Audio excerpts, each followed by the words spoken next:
Hiber-Nation 1.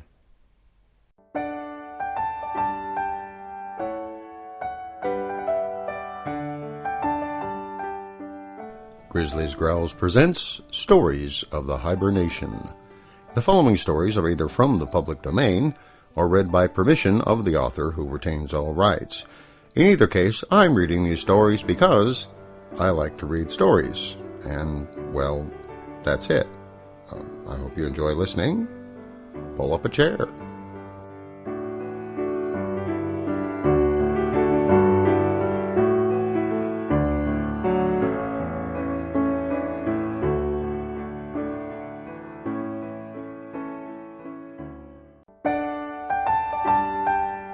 The Biography of a Grizzly by Ernest Thompson Seton, as read by David Grizzly Smith.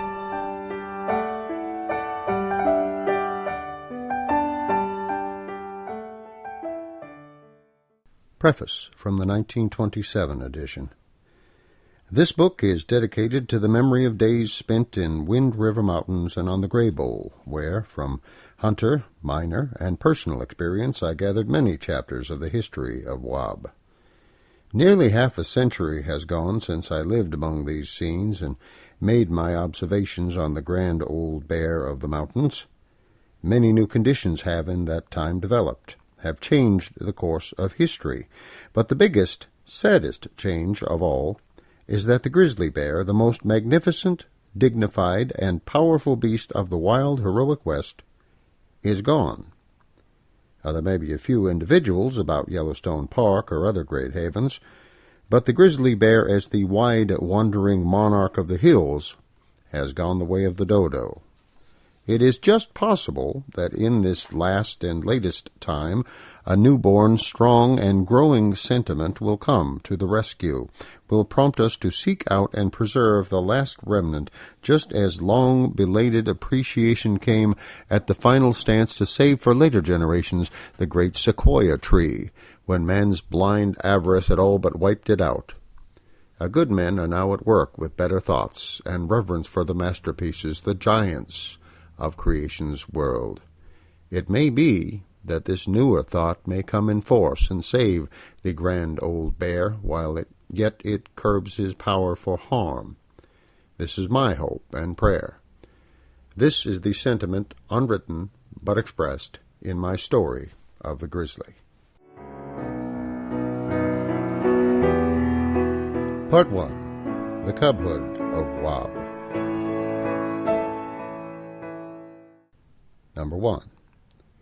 He was born over a score of years ago, away up in the wildest part of the Wild West, on the head of the Little Piney, above where the Palette Ranch is now. His mother was just an ordinary silvertip, living the quiet life that all bears prefer, minding her own business and doing her duty by her family, asking no favors of anyone except to let her alone.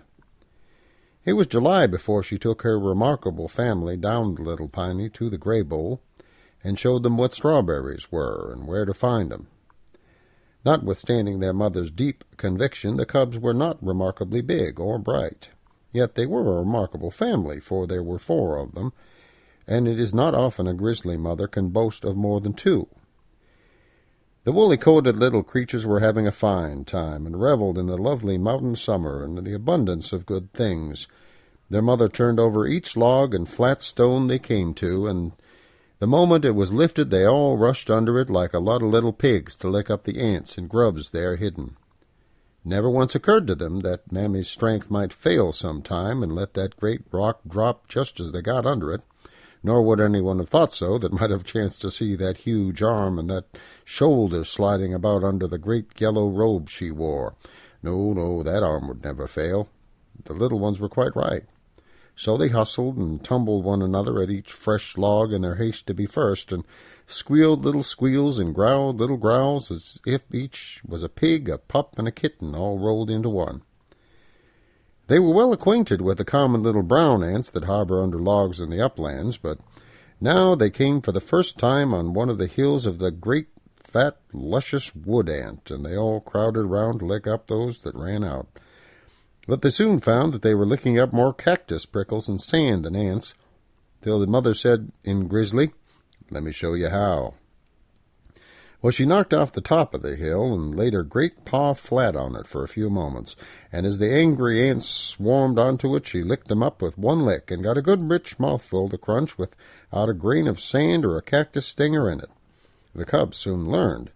Each put up both his little brown paws so that there was a ring of paws all around the ant hill, and there they sat, little children playing hands, and each licked first the right and then the left paw, or one cuffed his brother's ears for licking a paw that was not his own, until the ant hill was cleared out and they were ready for a change. Now ants are sour food and made the bears thirsty, so the old one led down to the river. After they had drunk as much as they wanted and dabbled their feet, they walked around the bank to a pool where the old one's keen eye caught the sight of a number of buffalo fish basking on the bottom. The water was very low, mere pebbly rapids between these deep holes, so Mammy said to the little ones, "Now you all sit there on the bank and learn something new." Well, first she went to the lower end of the pool and stirred up a cloud of mud which hung in the still water, sent a long tail floating like a curtain over the rapids just below. Then she went quietly round by land, sprang into the upper end of the pool with all the noise she could. Well, the fish had crowded to that end, but this sudden attack sent them off in a panic, and they dashed blindly into the mud cloud. Out of 50 fish, there is always a good chance of some being fools, and half a dozen of these dashed through the darkened water into the current, and before they knew it, they were struggling over the shingly shallow. Well, the old Grizzly jerked them out to the bank, and the little ones rushed noisily on these funny, short snakes that could not get away, and gobbled and gorged till their little bellies looked like balloons. Well, they'd eaten so much now, and the sun was so hot that they all were quite sleepy. So the mother bear led them to a quiet little nook, and as soon as she lay down, though they were puffing with heat, they all snuggled around her and went to sleep with their little brown paws curled in, their little black noses tucked into the wool as though it was a very cold day. Well, after an hour or two, they began to yawn and stretch themselves, except little Fuzz, the smallest. She poked out her sharp nose for a moment and then snuggled back between her mother's great arms, for she was a gentle, petted little thing. Now the largest, the one afterward known as Wob, sprawled over on his back and began to worry a root that stuck up, grumbling to himself as he chewed it, or slapped it with his paw for not staying where he wanted it. Presently, Mooney, the mischief, began to tug at Frizzle's ears and got his own well boxed. They clinched for a tussle. Then, locked in a tight little grizzly yellow ball, they sprawled over and over on the grass, and before they knew it, down a bank, and away out of sight towards the river. Almost immediately there was an outcry of yells for help from the little wrestlers. There could be no mistaking the real terror in their voices. Some dreadful danger was threatening. Up jumped the gentle mother, charged into a perfect demon, and over the bank in time to see a huge range bull make a deadly charge at what he doubtless took for a yellow dog. Now, in a moment, all would have been over with Frizzle, for he had missed his footing on the bank, but there was a thumping of heavy feet, a roar that startled even the great bull, and like a huge, bounding ball of yellow fur, Mother Grizzly was upon him. Him, the monarch of the herd, the master of all these plains, and what had he to fear?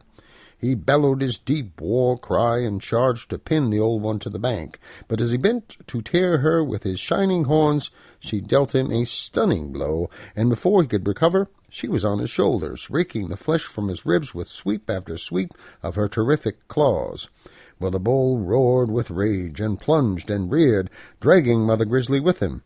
Then, as he hurled heavily off the slope, she let go to save herself, and the bull rolled down into the river.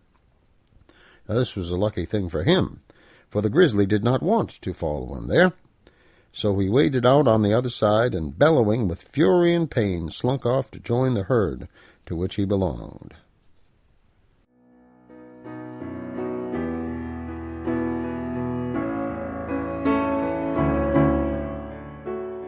Thanks for listening to Stories from the Hiber-Nation. Comment on the website at grizzly.libsyn.com. This program is sponsored by donations from people like you and is released with a Creative Commons Attribution, Non-Commercial, No Derivatives license.